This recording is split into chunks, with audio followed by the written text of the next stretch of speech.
आज विशेष तौर पे दार्जिलिंग और कालिम्पोंग को लेकर के विस्तृत चर्चा हुई और मुझे ये बताते हुए खुशी है कि आज बीएसएनएल परिवार की ओर से कालिम्पोंग की जनता को एक बहुत बड़ा उपहार मिला है। जहां पहले जो है कालिम्पोंग की कनेक्टिविटी तीस्ता होते हुए वाया गैंगटोक से वापस आकर के जो है कालिम्पोंग में आता था, तो उसकी वजह से जो है बार बार लैंडस्लाइड के कारण और रोड खराब होने के कारण वायरें टूट जाती थी, मरम्मत समय पे नहीं हो पाता था।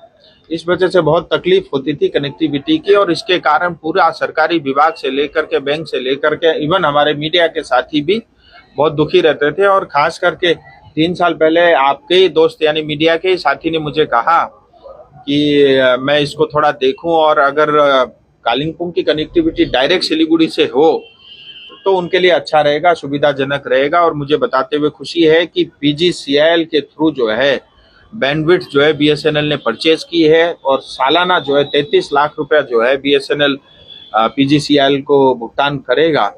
और पिछले 5 महीने से ट्रायल प्रोजेक्ट चल रहा था और पिछले 5 महीने के अंदर में एक बार भी जो है उस लाइन में कोई खराबी नहीं आई और इसके कारण चाहे मोबाइल हो चाहे इंटरनेट हो सुविधा के साथ जो है मतलब चलता रहा।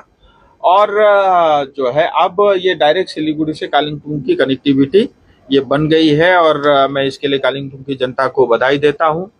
और टीएसए एडवाइजरी कमेटी के अंदर में बहुत सारी बात हुई कि टोटल नेटवर्क कवरेज कैसा है, कितने गांव अभी भी छूटे हुए हैं और उस बारे में डिटेल चर्चा हुई। तो मुझे बताते हुए खुशी है कि जो ऑफिशियल दार्जिलिंग के 561 गांव है उसमें से जो है 170 पे बीएसएनएल ऑलरेडी पहुंच चुका है और कालिम्पोंग के 127 में से 43 विलेज ऑलरेडी बीएसएनएल के द्वारा ऑलरेडी कवर हो चुका है, यानी ऑलमोस्ट 30% प्लस का जो है मार्केट शेयर बीएसएनएल के पास है।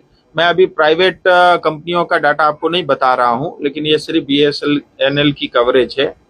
और इसके अलावा जो है 144 गांव की लिस्ट मैंने दी थी, उस पर काम कर रहे हैं और ऑलरेडी 6 गांव इसके अंदर में कवर हो चुके हैं और बाकी के 138 गांव के अंदर में ये कवरेज का काम चल रहा है। और कुछ नए टावर इंस्टॉल करने थे, तो उसके अंदर में मुझे बताते हुए खुशी है कि जो मोंगपोंग है यानी तीस्ता के बाद जो मोंगपोंग गांव आता है जलपाईगुड़ी और बॉर्डर में, तो मोंगपोंग गांव का जो है टावर बन के तैयार हो चुका है। बिंदु जो एकदम भूटान बॉर्डर पे पड़ता है वहां का टावर बन के तैयार हो चुका है। पंखाश्री जो लाबा से जो गुरुबथान की तरफ जाते हैं तो करीब लाबा से 5 किलोमीटर डाउन यानी ये गांव पड़ता है, वहां पे भी जो है ऑलरेडी ये काम हो चुका है टावर इंस्टॉलेशन का। बिरिकडाड़ा में भी टावर इंस्टॉलेशन का काम पूरा हो चुका है और चुईखिम ये कफेर के पास पड़ता है, उसमें भी टावर जो है बनने का काम लगभग पूरा हो चुका है। शेरपा गांव को इसके कारण एडवांटेज फायदा होगा।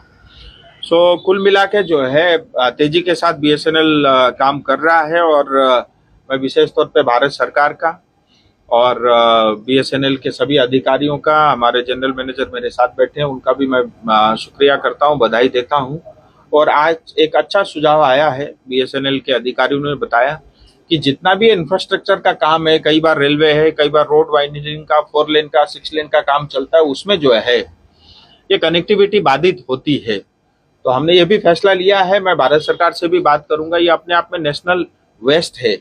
रोड तो चौड़ा होता रहेगा, रोड नए बनते रहेंगे, लेकिन अगर टेलीफोन जो है डिपार्टमेंट को भी, बीएसएनएल को या अन्य जिन लोगों के नेटवर्क है उनको भी अगर इसमें सिनर्जाइज करें तो मिलके अगर काम करेंगे तो ये एक जो नेशनल वेस्ट होता है बार बार जो है लाइन को दोबारा से डालना पड़ेगा। एक सवाल था, जो बीएसएनएल के लाइनमैन है उनके जॉब सिक्योरिटी और उनके जो मिनिमम वेज को लेकर क्या नहीं, आज मेरी बात हुई जो यहाँ पे लाइनमैन वगैरह या जो बाकी जो करीब 84 के आसपास जो है कॉन्ट्रैक्ट वर्कर काम करते हैं, तो मुझे बताया गया कि उनको 6 महीने से तनख्वाह नहीं मिली और ग्रेच्युटी और पीएफ जमा होती है। एक ने बताया था नहीं होती, तो दूसरे ने बताया कि होती है, थोड़ी लेट होती है।